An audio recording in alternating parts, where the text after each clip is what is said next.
Hello বন্ধুরা, আজকে আমি তোমাদেরকে এক আলু দিয়ে দুই রকমের চপ তৈরি করে দেখাবো। একটা হচ্ছে আলুর চপ আর একটা হচ্ছে ডিমের চপ। আর এটা তোমরা ভেজে 3 থেকে 4 ঘন্টা তোমরা কিভাবে মচমচে সংরক্ষণ করে রাখতে পারবে সেই টিপসটাও আজকে আমি তোমাদের দিয়ে দিব। আর দেখো, এটা খেতে দিন হয় এত মজার, তোমরা একবার যদি এটা বানিয়ে খাও বারবার রিকোয়েস্ট আসবে যে এটা বানানোর জন্য।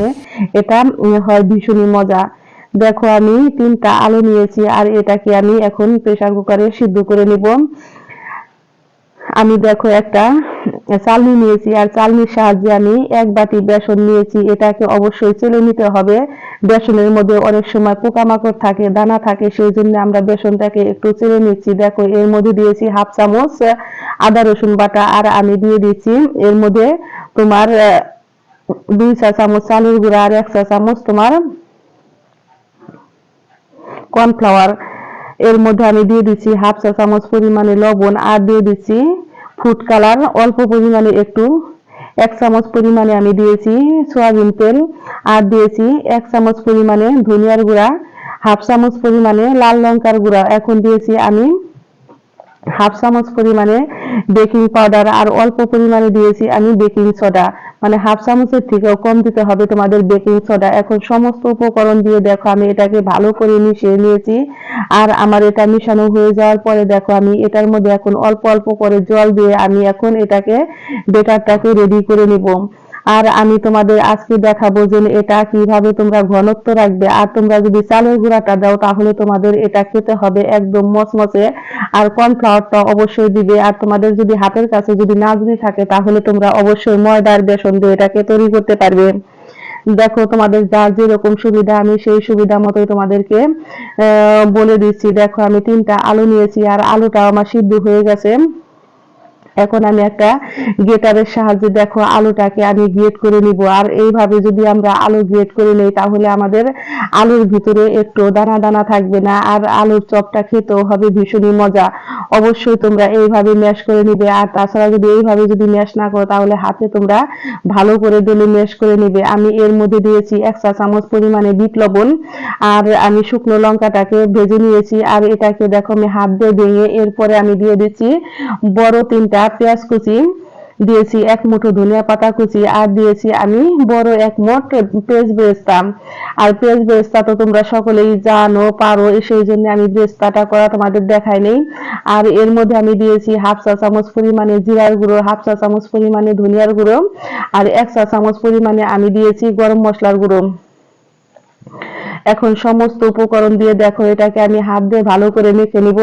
আর যদি তোমাদের লবণের প্রয়োজন হয় মাখার পরে তাহলে তোমরা অল্প পরিমাণে একটু খাবার লবণ দিতে পারবে। আর এটার মধ্যে অবশ্যই তোমরা বিট লবণটা দেওয়ার চেষ্টা করবে, কারণ বিট লবণ দেওয়াতে তোমার খাবারের চপের টেস্টটাই আসে অন্যরকম। দেখো, আমি এর মধ্যে দিয়ে দিচ্ছি 1 প্যাকেট পরিমাণে ম্যাগি মশলা। আর তোমাদের যদি ম্যাগি মশলা না থাকে এই উপকরণ দিয়ে তোমরা বানিয়ে নিতে পারবে। দেখো, আমার আলুর চপ মাখা ভর্তাটা রেডি হয়ে গেছে। এখন আমি এটাকে হাতের মধ্যে দেখো তেল নিয়েছি। চপটা তৈরি করতে গেলে অবশ্যই হাতে তেল মাখিয়ে নিতে হবে যাতে নাকি আমাদের হাতে লেগে না ধরে।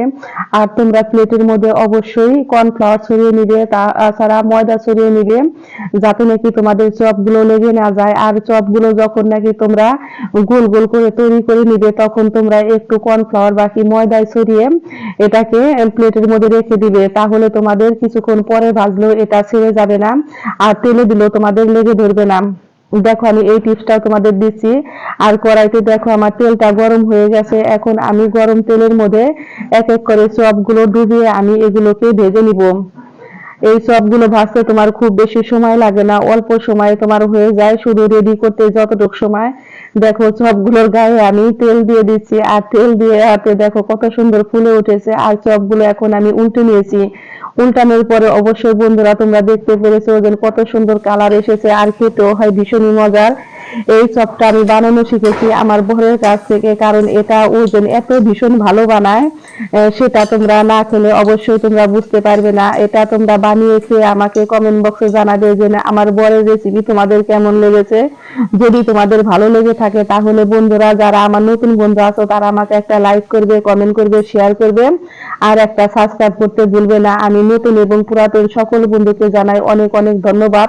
তোমরা সকলেই ভালো থেকো, সুস্থ থেকো। দেখো আমি কথা বলতে বলতে এখন চপগুলো আবারও আমি দিয়ে ভেজে নিচ্ছি, আর এরকম করে আমি সমস্ত চপই এখন ভেজে নিব। কারণ আমি যদি তোমাদের ফুল চপ ভাজা দেখাই তাহলে ভিডিওটা অনেক বড় হয়ে যাবে। আমার চপ এক পিঠ হয়ে গেছে, এগুলোকে আমি উল্টে এখন তুলে নিব। আর দেখো আমার এক আলু মাখায় তোমাদের বলেছি, এখন দুইটা চপ দেখাবো। দেখো আমি এই জায়গায় আমি একটা ডিম সিদ্ধ করে নিয়েছি আলুর সাথে, আর ডিমটাকে আমি 4 ভাগে ভাগ। আমি এখন দেখো ডিমের চপটাকে রেডি করে নিচ্ছি, আর এই ডিমের চপটাও তোমাদের তৈরি করতে বেশি সময় লাগবে না, কারণ আমরা তো আলু মেখেছি আর নতুন করে আমাদের আলুটাও মাখতে হবে না। আমি ডিমটাকে যেমন 4 ভাগে ভাগ করে নিয়েছি, আলুটাকেও দেখো সেই রকম আমি 4 ভাগে ভাগ করে নিয়ে এখন হাতে সাহায্যে একটু চেপে চেপে ডো তৈরি করে তারপরে দেখো আমি ডিমটা দিয়ে এভাবে চপ তৈরি করে নিয়েছি। অবশ্যই তোমরা দেখে বুঝতে পেরেছো। আর দেখো আমার তেলটা গরম হয়েছে, আমি তেলে আলুর চপ ভাজা তেলের মধ্যে আমি এখন দেখো ডিমের চপগুলো তোমাদেরকে ভেজে দেখাচ্ছি। আর এইভাবে যদি তোমরা ভাজো তাহলে তোমরা এক বেটার দিয়ে আর এক আলু সিদ্ধ দিয়ে তোমরা 2 রকম ভাবে চপটা তৈরি করতে পারবে খুবই অল্প সময়ে। আমি যেমন শর্টকাটে তৈরি করে থাকি সেই রকম তোমাদের শর্টকাটে তৈরি করে অবশ্যই দেখাচ্ছি। যদি তোমাদের ভালো লেগে থাকে তাহলে বন্ধুরা অবশ্যই কমেন্ট বক্সে আমাকে জানাতে ভুলবে না। দেখো আমার এক পিঠ রেডি হয়ে গেছে, আর আমি উল্টে নিয়েছি, আর এইভাবে আমি সবগুলোকে ভেজে এখন তুলে নেব। এই সবগুলো দেখতে যেমন সুন্দর হয়েছে খেতেও হয়েছে ভীষণই মজার। দেখো আমি তোমাদের একটা ভেঙে খেয়ে দেখাচ্ছি, এটা এত ভীষণ মচমচে হয়েছে।